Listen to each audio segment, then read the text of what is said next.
बोलिए श्री कृष्णचंद्र भगवान की जय, श्री राधा रानी की जय, संत वैष्णव भक्त चरणारविंद की जय, श्री दासी श्याम भगवान की जय, बस्ती माता की जय, श्री हनुमंत लाल की जय, श्री वेद व्यास भगवान की जय, श्री सुखदेव जी महाराज की जय, सत्य सनातन धर्म की जय, गौ माता की जय, गोपाष्टमी पर्व की जय, श्री वृंदावन धाम की जय, श्री नाथद्वारे धाम की जय, श्री सद्गुरुदेव भगवान की जय, सब संतन की जय, सब भक्तन की जय, जय जय श्री राधे, जय जय श्री राधे,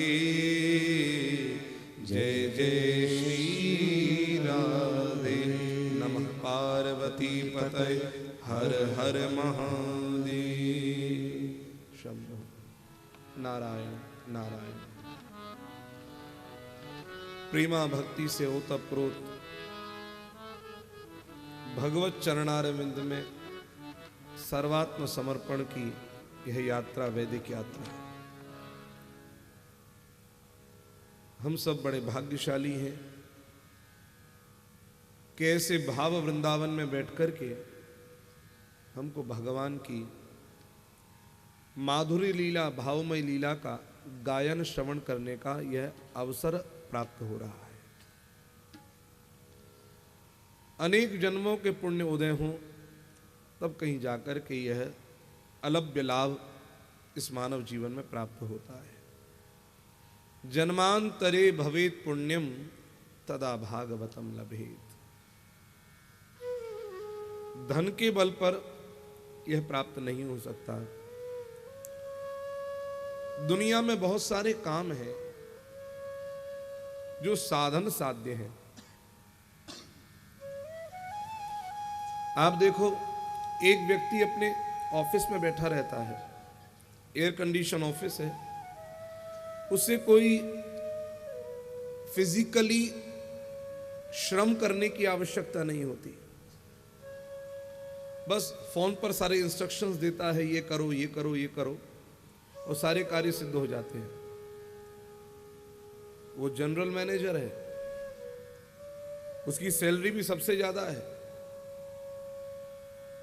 उसका कार्य की सिद्धि बुद्धि के बल पर होती है, क्योंकि ऐसे कई कार्य हैं जो बुद्धि के बल पर साध्य हैं।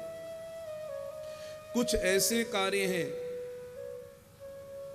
जिसमें बुद्धि लगाओगे तो कुछ होगा नहीं, शरीर के बल पर साध्य है। कुछ कार्य बुद्धि के बल पर सिद्ध होते हैं, कुछ कार्य शरीर के बल पर होते हैं। कुछ ऐसे कार्य हैं जो अपने संबंधों के बल पर हो जाते हैं। वहां ना बुद्धि बल काम आता है, ना शरीर बल काम आता है, वहां संबंध काम आते हैं। कुछ ऐसे कार्य हैं ना तो बुद्धि के बल पर सिद्ध होंगे, न शरीर के बल पर सिद्ध होंगे, न संबंधों के बल पर सिद्ध होंगे, वहां तो धन बल ही काम आएगा। कोई भी सामग्री लो, धन बल की आवश्यकता है। तो कोई कार्य तन के बल पर, कोई बुद्धि के बल पर, कोई शरीर के बल पर, कोई संबंधों के बल पर, कोई धन के बल पर, लेकिन कुछ काम ऐसे हैं जो न तन मन धन, वहां पर तो महाराज सब चीज फेल हो जाए, लेकिन मन अगर आपका मजबूत है तो मन के बल पर साध्य हो सकते हैं। मनोबल भी अपने आप में एक बहुत बड़ा बल है। इंसान हर तरह से बुद्धि फेल हो जाए, हाथ फेल हो जाए, धन भी ना हो, लेकिन अगर मनोबल है तो ढही हुई इमारत को भी दोबारा से खड़ी करने की सामर्थ्य रखता है अपने मनोबल के बल पर। मनोबल है। लेकिन यह श्रीमद् भागवत का जो आयोजन है, न तो बुद्धि के बल पर संभव है, न धन के बल पर संभव है, न ये तन के बल पर संभव है, न ये संबंधों के बल पर संभव है, न ये तुम्हारे मन के बल पर संभव है। यह संभव है तो श्री राधा माधव की कृपा के बल पर ही संभव है। तुम्हारी कृपा तुम ही रघुनंदन, जे उर भगति भगति उर चंदन। जिसकी बात हम कल कर रहे थे कि एक की ट्रेन ही मिस हो गई, नहीं अब वो पता लगा फिर आ रहे हैं। भैया पहले तो मन था कि नहीं आएंगे, फिर बोला नहीं चलना है, और ऐसे जब हुआ कि चले नहीं चले, चले नहीं चले, तो ठाकुर ने ट्रेन ही कैंसिल कर दी। फिर घर के बड़े जो थे वो रोने लगे, अरे कथा छूट रही, कथा छूट रही। फिर दोबारा टिकट बनी तो बन गई, अब आ रहे हैं। भैया इस जगह पर पांव उसी का आगे बढ़ता है जिस पर भगवान की कृपा होती है। आपने कल्पना करी, हम तो देसी हैं सबके सब। हमारे यहां पर बीच में देखो, हमने कभी सोचा नहीं, कल्पना नहीं करी क्या संबंध ठाकुर किसको जोड़े। पवन भी बह करके जो अमेरिका में रहने वाली पवन है, समीर है, वो भी अब यहां पर लुधियाना से होता हुआ पहुंच गया। आप सोचिए, कहां अमेरिका में रहने वाला समीर और कहां पर नाथद्वारे की इस जगह पर बह रहा हो। ये ठाकुर जी की कृपा नहीं है तो और क्या है। और महाराज हम तो जानते नहीं, बात ही बात में पता लगा, परिचय हुआ, सोचिए, और यहां तक पहुंच गए और इस आयोजन का एक हिस्सा भी बन गए।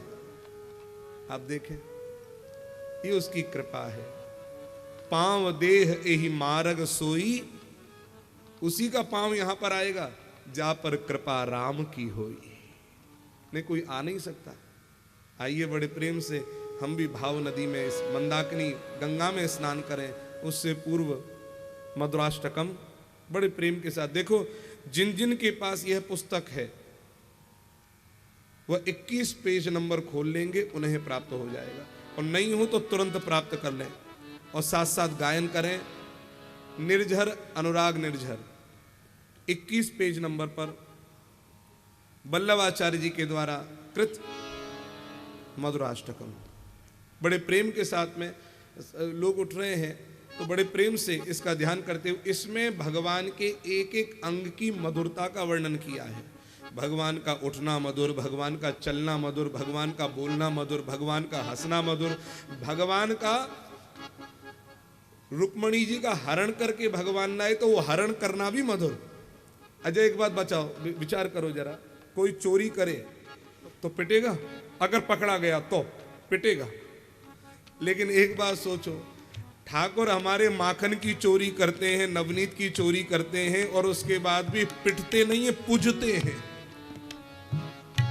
हर कोई कहता है, बोले नवनीत प्रियाजू महाराज की जय हो, माखन चोर की जय हो।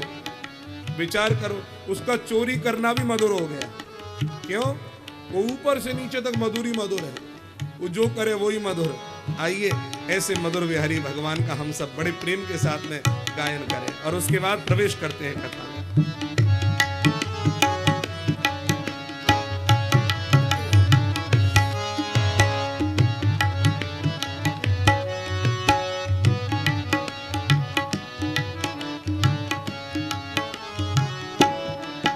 अधरम मधुरम बदनम मधुरम नयनम मधुरम हसितम मधुरम।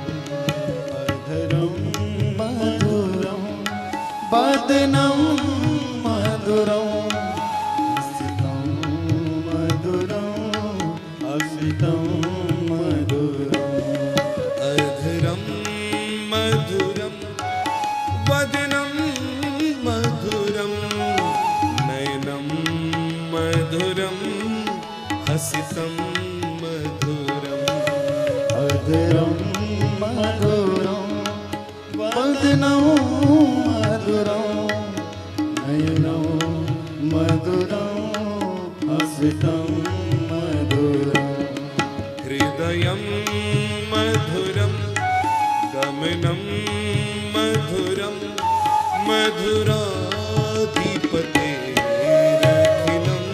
मधुरम। मधुराधिपतेरखिलं मधुरम। वचनं मधुरं चरितं मधुरं वसनं मधुरं वलितं मधुरं। वचनं मधुरं चरितं मधुरं वसनं मधुरं वलितं मधुरं चलितं मधुरं भ्रमितं मधुरं मधुराधिपतेरखिलं मधुरम् मधुराधिपतेरखिलं मधुरम्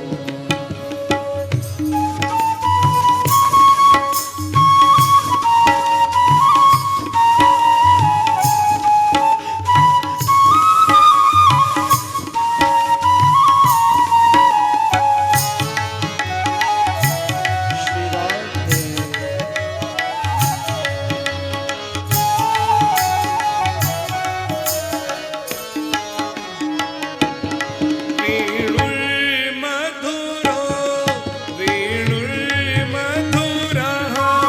पाणिर्मधुरौ पादौ मधुरौ वेणुर्मधुरो रेणुर्मधुरः पाणिर्मधुरौ पादौ मधुरौ वेद्यं मधुरं सख्यं मधुरं मधुराधिपतेरखिलं मधुरम् मधुराधिपतेरखिलं मधुरम् गीतं मधुरं पीतं मधुरं भुक्तं मधुरं सुप्तं मधुरम् गीतं मधुरं पीतं मधुरं भुक्तं मधुरं सुप्तं मधुरम् रूपं मधुरं तिलकं मधुरं मधुराधिपतेरखिलं मधुरम् मधुराधिपतेरखिलं मधुरम्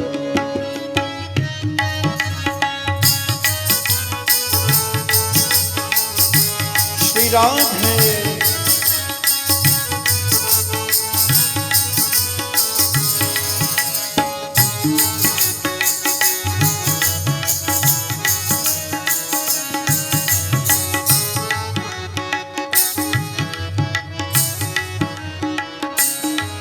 कर्णं मधुरं तर्णं मधुरं हरणं मधुरं स्मरणं मधुरं कर्णं मधुरं तारणं मधुरं हरणं मधुरं स्मरणं मधुरं वमितं मधुरं शमितं मधुरं मधुराधिपतेरखिलं मधुरम्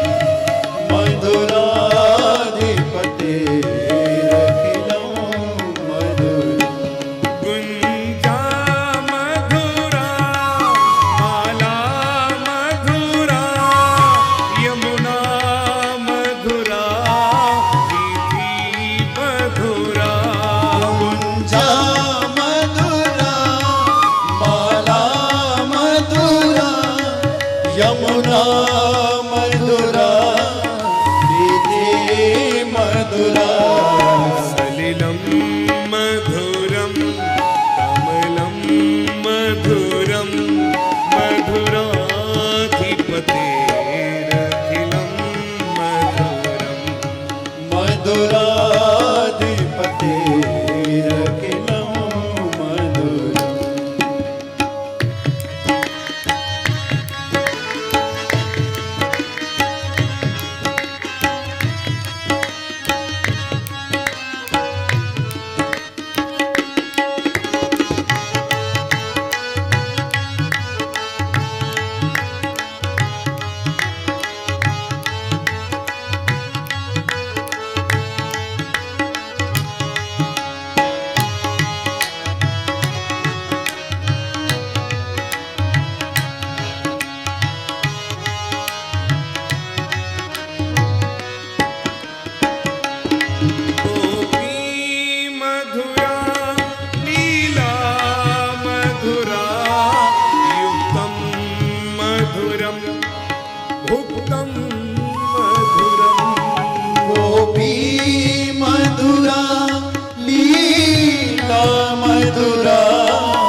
मधुरम मधुरम मधुरम मधुरम मधुरम मधुरम मधुरम मधुराधिपतिरखिलं मधुरम मधुराधिपतिरखिलं मधुरम मधुराधिपतिरखिलं मधुरम मधुराधिपतिरखिलं मधुरम। बोलिए मधुर बिहारी भगवान की जय। श्री राधा मोहन लाल की जय।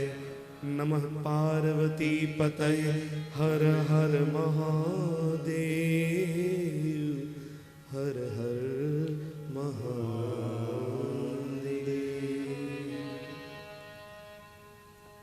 मधुरम मधुरम बपुरस्य विवाह। वाह, ठाकुर जी की विवाह कांति भी कितनी मधुर है।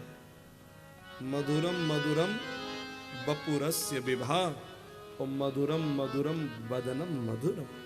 मुख भी देखो तो ठाकुर जी का महाराज, जब जब देखो तो नवनीत जैसे नया माखन होता है, जब जब देखो तो ठाकुर नए जैसे लगते हैं। और तो और मधुगंधी मृदुस्मित एतदहो, उनकी सुगंधी भी बड़ी मधुर। मंदिर में पहुंचते ही ऐसा लगता है न जाने कौन से कहां के इत्र का छिड़काव कर रखा है। हाँ हाँ हाँ, मधुरम मधुरम मधुरम मधुरम। नारायण, हर दिन नया दिन है, हर दिन नया दिन है। हम चाहें तो हर दिन को उत्साह के साथ जी सकते हैं, ये सोच करके हाँ आज एक नया और दिन मिला।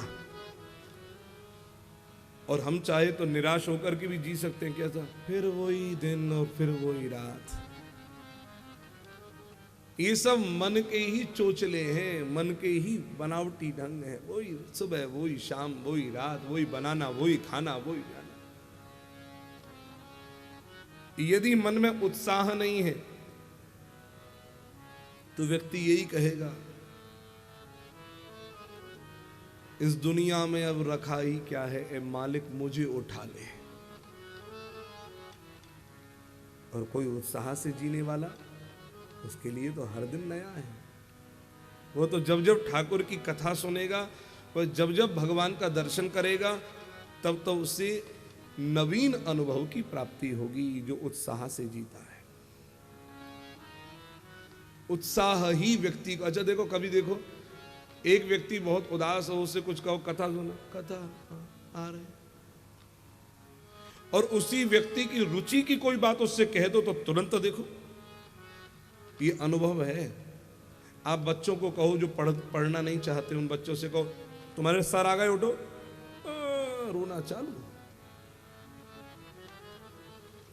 और उस बच्चे की रुचि अगर खेल कूद में है तो कहो, अरे टीवी पर वो छोटा भीम आ रहा है, देखो देखो, चलो छोटा भीम। अरे महाराज, नींद भी सब उड़ जाएगी, सब दूर हो जाएगी। जिसमें तुम्हारी रुचि है उसमें आलस्य दूर और उत्साह का सृजन हो जाता है, और जिसमें तुम्हारी रुचि नहीं है वहां पर तो उत्साह छोड़ो, वहां तो आलस्य ही आलस्य पड़ा रहता है। भैया, उत्साह किस प्रकार हमारा जागृत हो, तो हर दिन को नवीन समझो। जो कल बीत गया लौट करके आने वाला नहीं है, और आज जो है उसको हमसे कोई छीन नहीं सकता। आज हमारा दिन है, ये पल हमारा है, इसको हमको जीना है। अब निर्भर अपने पर करता है कि हमको आज का अपना यह दिन, ये पल कैसे जीना है। कुछ सो करके, कुछ खो करके, कि कुछ पा करके। और पाने के लिए मैं समझता हूं इस कथा से बढ़िया कोई मथानी नहीं है, जिसमें जीवन के कई प्रश्नों का हल मथने पर निकल करके बाहर आ जाता है, कई समस्याओं का समाधान सामने प्रकट हो जाता है, उलझनें सुलझ जाती हैं।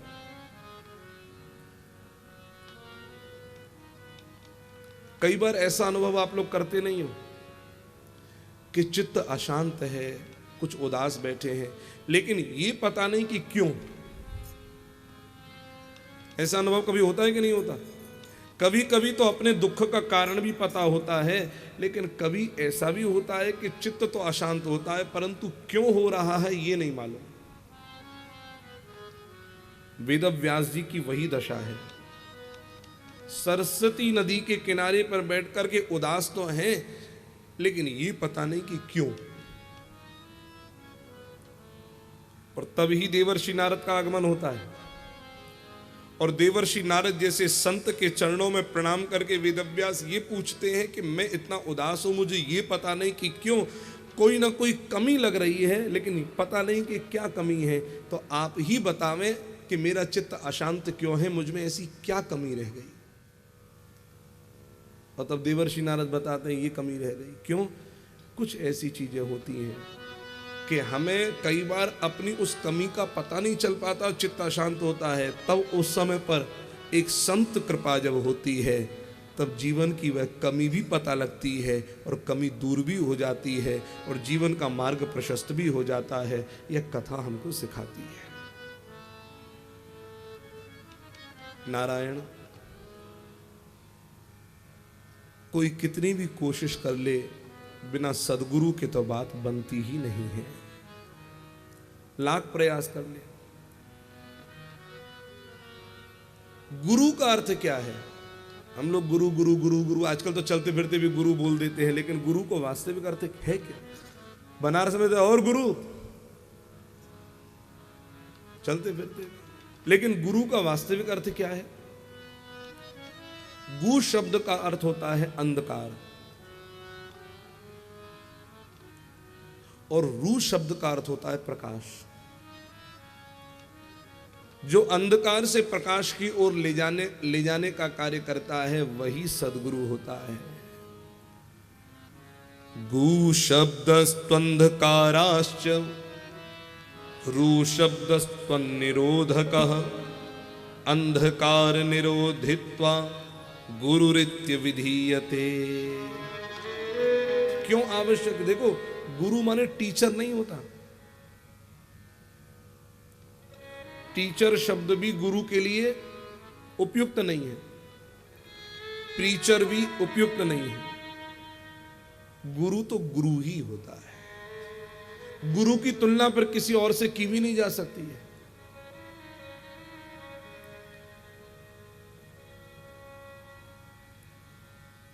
हनुमान जी को तो कह दिया कि हनुमान, तुम मम प्रिय भरत ही संभाई। तुम मेरे कैसे प्रिय हो? जैसे भरत मुझको प्रिय है। यानी कि हनुमान जी की तुलना राम जी ने भरत से तो कर दी, परंतु भरत की तुलना किससे करते हैं? तो बोलते हैं भैया भरत भरत समु। भरत के जैसा दूसरा कोई नहीं, भरत ही भरत जैसा है बस। भरत की तुलना किसी और से की भी नहीं राम जी ने। नारायण, श्रीमद् भागवत महापुराण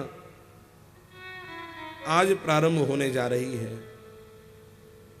अपने अपने पूर्वजों का सबका आह्वान तो करो, लेकिन अपने मन को एकदम आज कुछ पाने के लिए बैठाओ, समर्पित होकर के आज बैठाओ कि हमें कुछ पाना है अब, और खाली होकर के बैठ जाओ। भागवत का प्रारंभ हो रहा है, जहां पर 3 मंगलाचरण से देखो मंगल किसे कहते हैं? आप हमेशा सुनते हो मंगल हो, मंगल। मंगल का मतलब क्या है? मंगल कौन है? हमारे राम जी मंगल है। राम जी की कृपा वरद हस्त जिस पर पड़ जाए उसका मंगल है। राम जी जहां रहते हैं वो मंगल है। रामचरितमानस में क्या लिखा? मंगल भवन अमंगल हारी, प्रभु सुदशरथ अजर बिहारी। मंगल भवन अमंगल हारी, प्रभु सुदशरथ अजर बिहारी। मंगल तो हमारे राम जी हैं। मंगल हो मतलब आपके जीवन में राम जी हो। मंगल हो मतलब आपके जीवन का, आपका हर जीवन हर पल मंगलमय हो जाए, तो राम जी से युक्त हो जाए, भगवान से जुड़ जाए। मंगल। अच्छा एक बात बताओ, एक प्रश्न है। मैं भगवान की बात नहीं करता, मैं आपकी बात करता हूं। प्रश्न है मेरा, कौन कौन सुख चाहता है? वो हाथ ऊपर करे। जो हाथ ऊपर करेगा केवल वही सुखी होगा। अब कौन कौन सुख चाहता है? सब सुख चाहता है। अच्छा एक बात बताओ, थोड़ी देर के लिए चाहते हो या परमानेंट चाहते हो? सुख भी चाहते हो, परमानेंट भी? वाह, बड़े चतुर हो महाराज। थोड़ी देर के लिए मिल जाए चल ले लो, नहीं, परमानेंट वाला। आपने देखा होगा ट्रायल वर्जन आते हैं नेट पर, कई सॉफ्टवेयर के ट्रायल वर्जन। आपको अच्छा लगता है तो बाद में परचेज करना पड़ता है।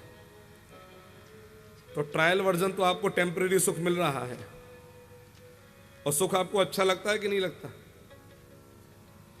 तो सुख अच्छा लगता है, इसका मतलब ये है, तभी तो आप उसे परमानेंट चाहते हो। अच्छा मुझे एक बात बताओ, दुख परमानेंट चाहते हो क्या? ए भगवान, दुख तो टेम्परेरी भी नहीं चाहते, ये तो परमानेंट की बात कर रहे हैं।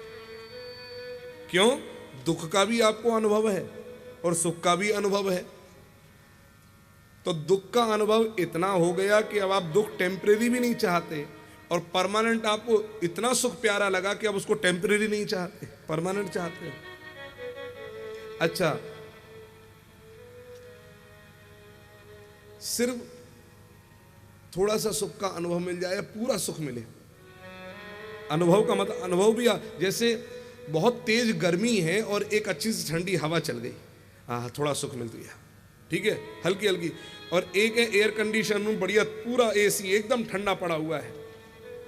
तो आपको केवल हल्का सुख का अनुभव चाहिए, ये आपको नहीं, बिल्कुल पूरी तरह से सुख चाहिए, पूरी तरह से सुख चाहिए। अब आप देखो, आप सुख चाहते हो, दुख नहीं चाहते हो। सुख भी चाहते हो तो टेम्परेरी नहीं चाहते हो, परमानेंट चाहते हो, ठीक। तीसरी बात, हर पल चाहते हो, ठीक। अगर मैं इन सबको एक नाम देना चाहूं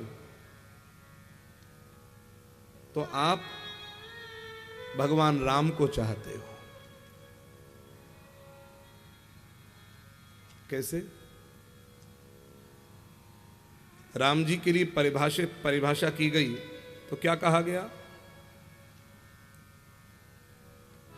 जो आनंद सिंधु सुख राशि, जो आनंद सिंधु सुख राशि, सी करते त्रय लोक सुपासी। सीकर सीकर माने जानते हो ना? अच्छा, इतनी बार कथा सुनी है, फिर पूछता हूं, सीकर का अर्थ क्या होता है? कई बार कथा सुनी है, बहुत बढ़िया है, भूल गए तो क्यों? हमारे गुरुदेव ने पहले ही हमसे कहा था, जब पहली बार कथा करी थी और दोबारा कथा करने के लिए जाने लगे, तो हमने कहा गुरुजी कथा तो वही है, दूध तो वही है, दूध तो वही है। तो लोग बार बार सुनेंगे तो कहेंगे नहीं वही तो कथा हो रही है। तो गुरुजी बोले चिंता मत कर बेटा, ब्रह्मा जी ने श्रोताओं को एक शाप दे रखा है। बोले क्या? बोले कथा तो सुनेंगे लेकिन बाद में फिर भूल जाएंगे, जब दोबारा सुनाओगे तो उनको फिर लगेगा नया बोला नया बोला। तो तुम्हारी कथा हमेशा नई बनी रहेगी, पुरानी नहीं होगी। संसार की बात भूलते नहीं हो, भूले नहीं भूलते, और भगवान की बात याद रह नहीं पाती है। सीकर किसे कहते हैं? एक मग में पानी डाल दो और ये उंगली अंदर डाल करके जब निकालोगे और उंगली दाब करके जब छोड़ोगे, आपने देखा होगा एक बूंद बिंदु यहां पर पानी का आता है कि नहीं आता? तो उसको यूं दाब कर उंगली को छोड़ो तो उस एक बूंद में से जो छोटे से कण निकलते हैं, उस एक कण को एक सीकर बोलते हैं। तो भगवान है कैसे? जो आनंद सिंधु सुख राशि, राशि का मतलब तो जानते हो? अरे कितनी राशि है, इससे तो इशारे से समझ गए तुरंत। राशि का मतलब धन, राशि का मतलब खजाना, राशि का मतलब, तो जो आनंद सिंधु, जो आनंद के तो समुद्र हैं और सुख राशि, सुख के खजाने के मालिक हैं, तो जिसके पास जो खजाना होगा, अजय एक बात बताओ, आपके पास 500 का नोट होगा तो आप वही दे सकते हो कि नहीं दे सकते हो? लेकिन आप पर नहीं होगा तो दे पाओगे? तो भगवान के पास क्या है? सुख का खजाना है, और उनके सुख के खजाने में से केवल सीकर हमको मिल जाता है तो हम बड़े सुखी हो जाते हैं। सीकर ते त्रैलोक सुपासी, सारा संसार सुखी हो जाता है उस सीकर मात्र से। वो है कौन?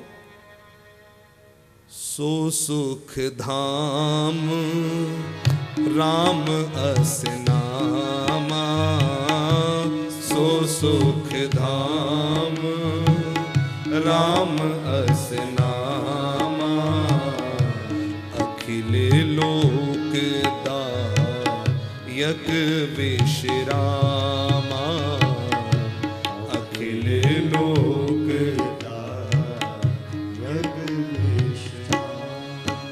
ओ सो सुख धाम राम अस नामा, सो सुख धाम राम अस नामा, अखिल लोक दायक विश्रामा, अखिल लोक दायक विश्रामा। तो हम चाहे कुछ भी कहें, अजय एक बात बताओ,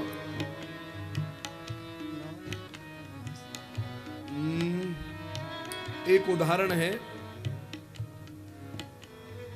मुनक्के को दूसरा नाम क्या बोलते हैं? मुनक्के को दाख, मुनक्के को दाख बोलते हैं, पक्का मालूम है ना? अच्छा एक बात बताओ, किसमिस भी बोलते हैं? हैं? किसमिस अलग हो जाती, मुनक्का अलग हो जाता, दाख। आपने आज तक दाख नाम सुना है? गिने चुने लोगों ने सुना होगा दाख। अगर आपको मुनक्का नाम मालूम है और कोई आपसे पूछे दाख नाम नहीं मालूम, कोई बोले दाख खाओगे?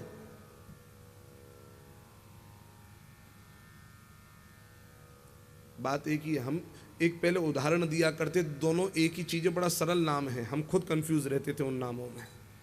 तो अगर आपको कोई चीज नाम नहीं मालूम हो तो आप 10 नाम जानते हो, उसके पर्यायवाची 10 नाम जानते हो, सिनोनिम्स आपके पास बहुत सारे हैं, लेकिन अगर एक नाम आपको मालूम ना हो, वही नाम कह दिया जाए।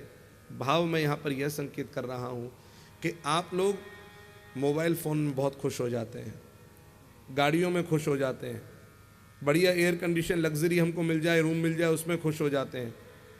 हम लोग कैसीनो खेलते हैं, दीपावली पर हम जीत जाते हैं, उसमें खुश हो जाते हैं। हमारी खुशियां हम जो इतनी देख रहे हैं, वास्तविकता में सब खुशियों का मूल केवल भगवान है। लेकिन हम भटक रहे हैं, इसलिए हमको टेम्परेरी सुख तो मिलता है, परमानेंट नहीं मिल रहा। मेरी बात पर ध्यान देना, ये है क्या? ट्रेलर है। आप जगह जगह जो जाते हो ना, बॉर्डर पर गए, बड़ा सुख मिल गया आपको, भले ही थकावट हुई, लेकिन एक नाम हो गया कि इस एज में भी जाकर बॉर्डर पर होकर आए हैं, बड़े खुश हो गए।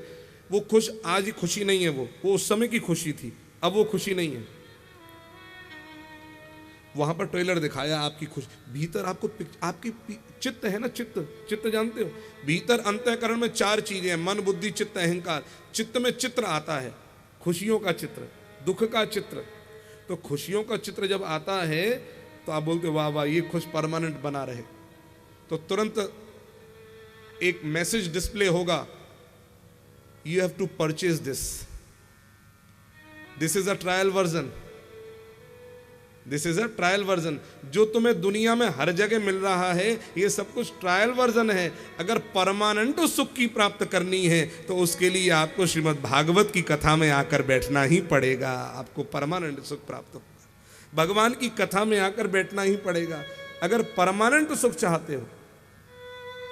मैं विश्वास दिला रहा हूं, खाली होकर के बैठोगे तो उसकी अनुभूति आपको यहां पर होगी। अच्छा देखो, एक बात और,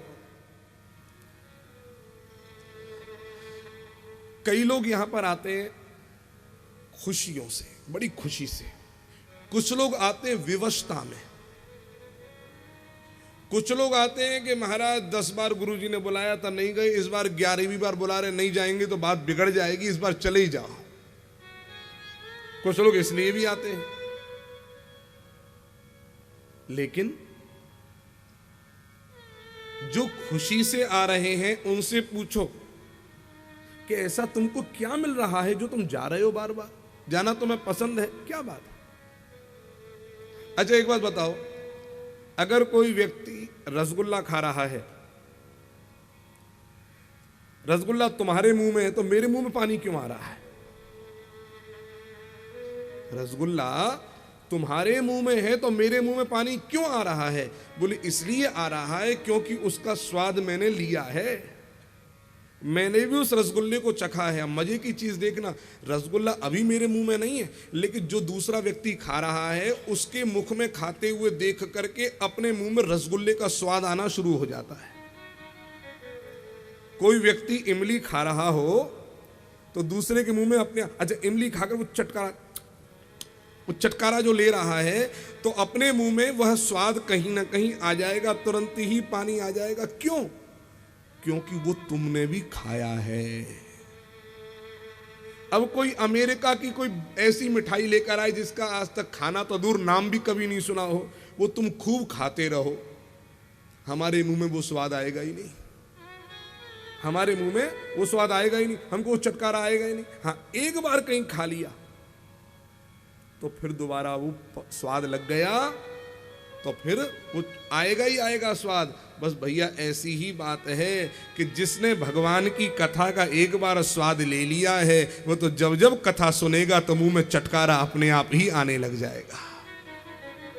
और जिसने कभी लिया ही नहीं वो तो खूब अच्छा कैसी होती, खाओ पियो। इसी बात को गोस्वामी तुलसीदास जी ने कहा। हमारे कृपा शंकर रामायण जी की बड़ी सुंदर शैली, जो मोहे राम लागते मीठे, जो मोहे राम लागते मीठे। एक बार मैं कहूं, एक बार आप कहना, जो मोहे राम लागते मीठे, जो मोहे राम लागते मीठे। तो रस खट रस सब रस है जाते सब फीके।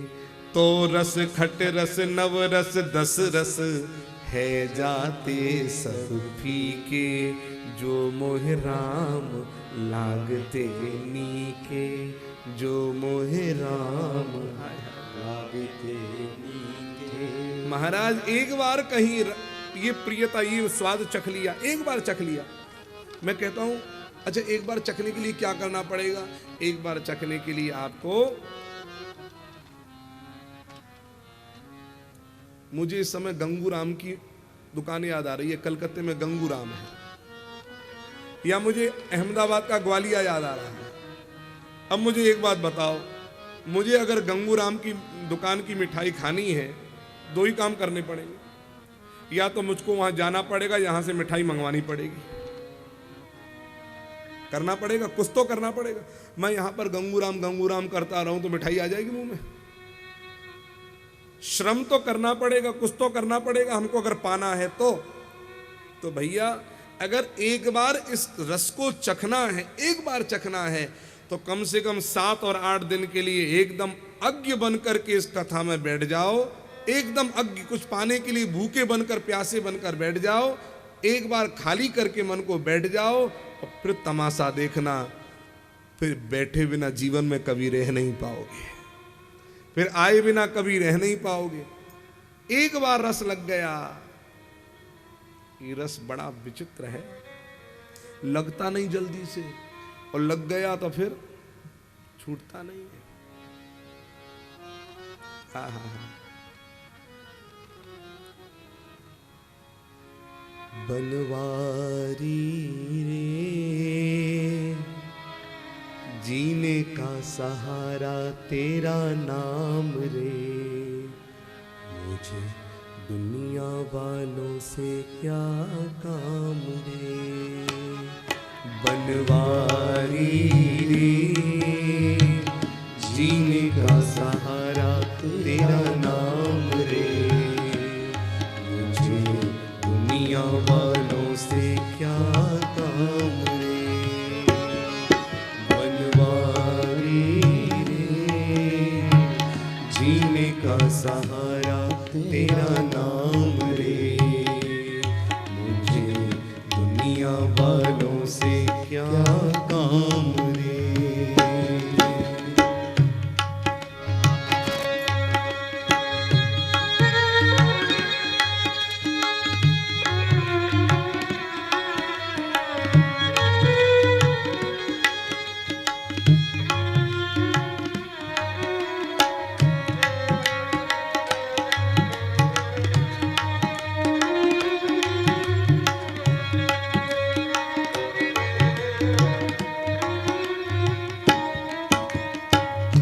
झूठी दुनिया, झूठे बंधन, झूठी है ये माया।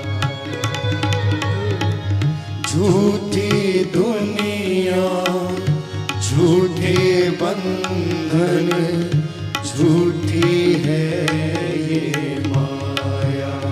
ओ झूठा सांस का आना जाना, झूठी है ये काया।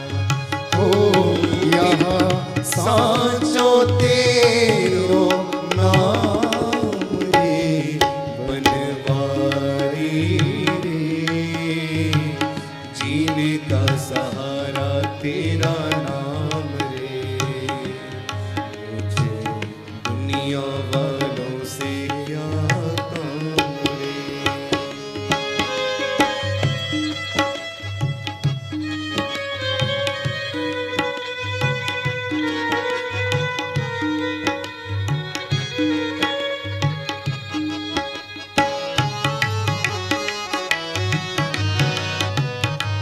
एक बार लग जाए छूट जाएगा सब संसार अपने आप।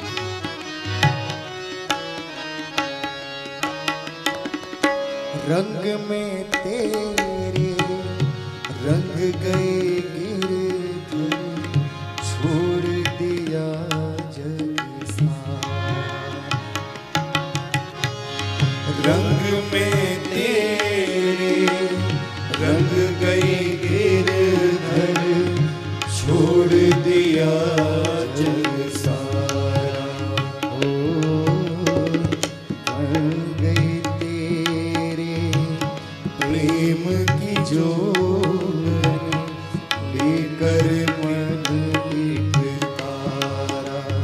ओ मुझे प्यारा तेरा धाम रे, बनवारी रे, जीने का सहारा तेरा नाम रे, मुझे दुनिया वालों से क्या काम रे।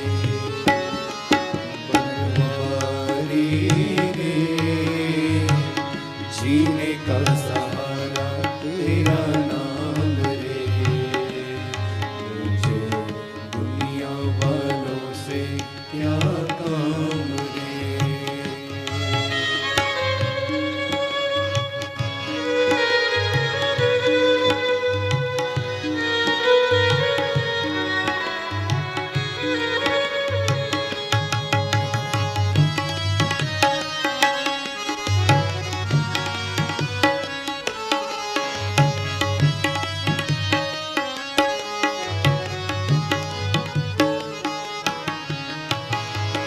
दर्शन तेरा निस दिन पाऊं, हर चिंता मिट जाए। ओ दर्शन तेरा निस दिन पाऊं, हर चिंता मिट जाए। ओ जीवन मेरा इन चरणों में आस की ज्योत जगाए। ओ मेरी बाह पकड़ लो श्याम रे बनवारी रे, जीने का सहारा तेरा नाम रे। मुझे दुनिया वालों से क्या काम रे, बनवारी रे, जीने का सहारा तेरा नाम रे। मुझे दुनिया वालों से क्या काम रे, मुझे दुनिया वालों से क्या काम रे, मुझे दुनिया वालों से क्या काम रे।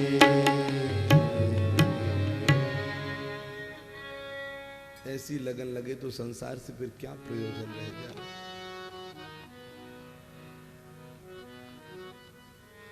जहां देखो वहां स्वार्थ की तो चर्चा है। इस संसार से जहां जुड़े रहोगे, संसार में तो वैसे रहना चाहिए। हमें तो प्रकृति सिखाती है, हमें तो शास्त्र सिखाते हैं। इस संसार में रहो, रहना मना नहीं है। कोई ऐसा नहीं कि आपने जोगन बन जाना, कि आपने एक तारा ले लेना। संसार में रह करके सारे कर्तव्य कर्मों को निभाओ, लेकिन कैसे निभाओ? जैसे कमल पानी में रह करके भी पानी से ऊपर उठा हुआ रहता है, वैसे ही संसार में रह करके भी अपनी आसक्ति को संसार से ऊपर उठा करके रखना। कीचड़ में रह करके भी ऊपर उठे रहना, क्योंकि ये संसार तो दुखालय है, ये कीचड़ ही है, हकीकत में कीचड़। इसलिए संसार को सागर भी कहते हैं। क्यों? क्योंकि सागर दिखने में बहुत अच्छा लगता है। मैं हमेशा कहता हूं, कई बार लोग तो होटल का रूम भी लेते हैं तो सी फेसिंग विंडो होनी चाहिए। समुद्र बहुत अच्छा लगता है। लहरों में आप लोग जाते भी हो, वाटर सर्फिंग भी कई लोग देखते होंगे करते हुए, लेकिन कभी समुद्र के पानी को पी करके देखना, जितना देखने में सुंदर लग रहा है ना, उतना ही ज्यादा खारा नमकीन है। ये संसार भी देखने में जितना सुंदर दिख रहा है, वास्तविकता में ये उतना ही खारा है, उतना ही दुखालय है। इसमें रह करके व्यवहार निभाओ, लेकिन प्यार केवल गोविंद से। हमें तो उससे प्यार है। सबकी जड़ है वह नारायण। श्रीमद् भागवत का प्रारंभ जब होता है तो वेदांत के 2 सूत्र मुख्य रूप से, उसमें से एक सूत्र से प्रारंभ हो रहा है। कौन से 2 सूत्र हैं? एक सूत्र है अथातो ब्रह्म जिज्ञासा, और एक जन्माद्यस्य यतः, दूसरा सूत्र। तो अथातो ब्रह्म जिज्ञासा और दूसरा सूत्र जन्माद्यस्य यतः, भागवत का प्रारंभ यहीं से होता है। 3 मंगलाचरण भागवत के। मंगल माने राम जी से प्रारंभ हो रहा है, भगवान से प्रारंभ हो रहा है। जन्माद्यस्य यतोऽन्वयादितरत चार्थे स्वभिज्ञ स्वराट तेने ब्रह्म हृदय आदि कवये मुह्यन्ति यत्सूरयः तेजो वारि मृदां यथा विनिमयो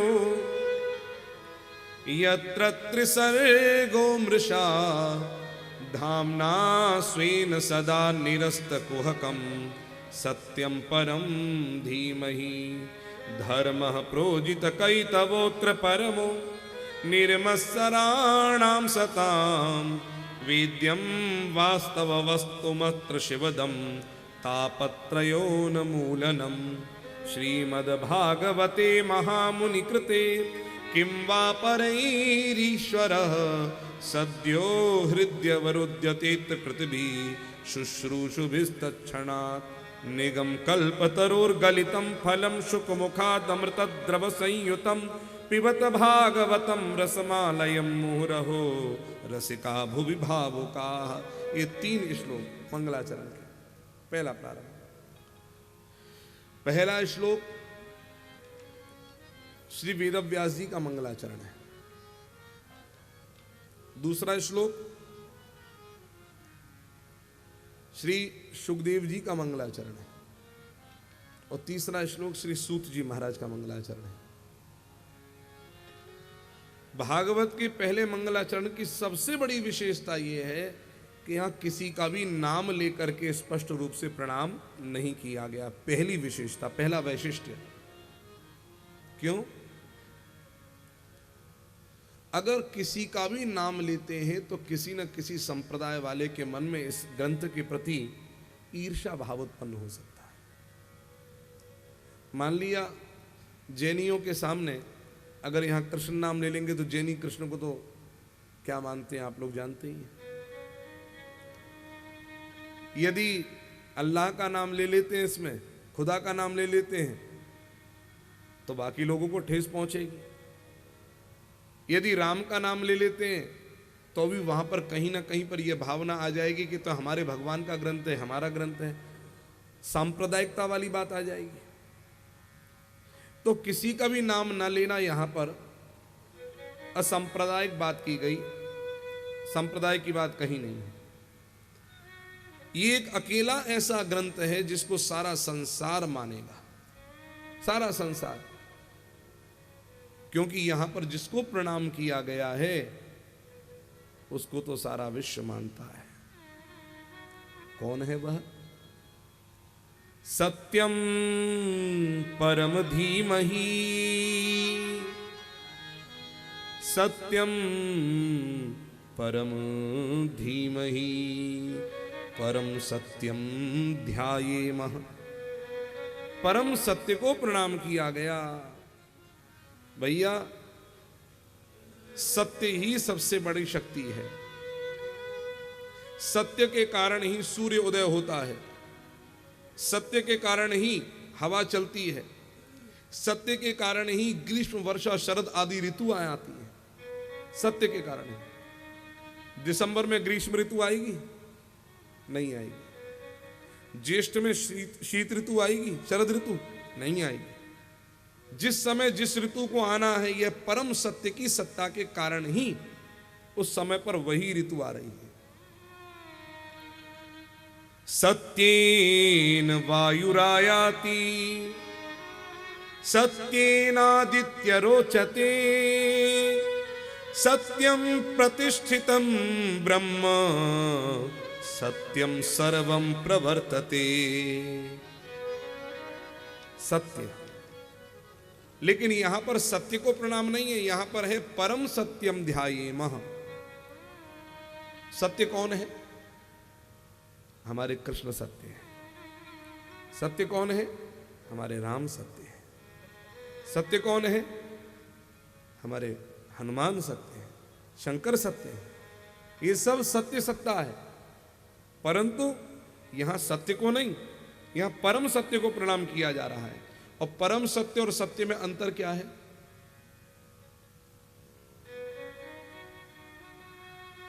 ब्रह्मा भी मरते हैं,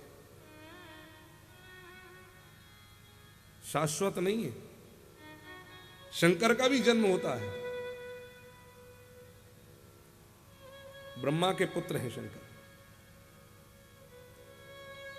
शिव पुराण में उनकी महिमा कही गई। मैंने अपने गुरुजी से एक बात पूछी कि जिस पुराण को भी पढ़ो उसमें उस देवता की महिमा बहुत बढ़ा चढ़ा करके कही गई है, तो सत्य क्या है? तो कहते हैं सत्य वह है जो कंक्लूजन है, सत्य वह है जो अंतिम निर्णय है, सत्य वह है जो निष्कर्ष है सबका। जितने वेद उपनिषद पुराण हैं उन सबका निचोड़, उन सबका कंक्लूजन श्रीमद् भागवत महापुराण है। विष्णु पुराण भी नहीं है, शिव पुराण भी नहीं है, सबका निचोड़, क्योंकि सब पुराणों में नाम दे रखा है। आप देखो, विष्णु पुराण, शिव पुराण, नारद पुराण, अग्नि पुराण, इनके नाम से ही यह पता लग जाता है ये इनका टाइटल है, इनका ग्रंथ है, इनकी महिमा अंदर वर्णन की गई है। लेकिन जब श्रीमद् भागवत महापुराण की बात आती है, न कृष्ण का नाम दिख रहा है, न राम का नाम दिख रहा है। क्यों? सबका निचोड़ करके कंक्लूजन निकाल दिया गया, मक्खन निकाल दिया गया। उन सब में उन सब की महिमा वर्णन इसलिए की गई है कि जो शंकर के भक्त हैं उनके मन में अपने भगवान के प्रति कहीं अश्रद्धा पैदा नहीं हो जाए कि हमारे भगवान तो फिर पैदा भी होते हैं महाराज। गणेश पुराण, हमारे गणेश जी पैदा भी होते हैं ना, सुर अनादि जिय जान। परंतु मैं भगवान कृष्ण की बात इसलिए कर रहा हूं परम सत्य को लेकर के, क्योंकि आद्य शंकराचार्य ने भी, जो कि शंकर के ही अंश हैं, शंकर के ही अवतार हैं, आद्य शंकराचार्य जी ने भी जब प्रामाणिक सत्ता की बात की है तो वहां पर भगवान कृष्ण को ही केवल सर्वशक्तिमान सत्ता प्रमाणित घोषित किया है। शंकराचार्य ने भी लिखा है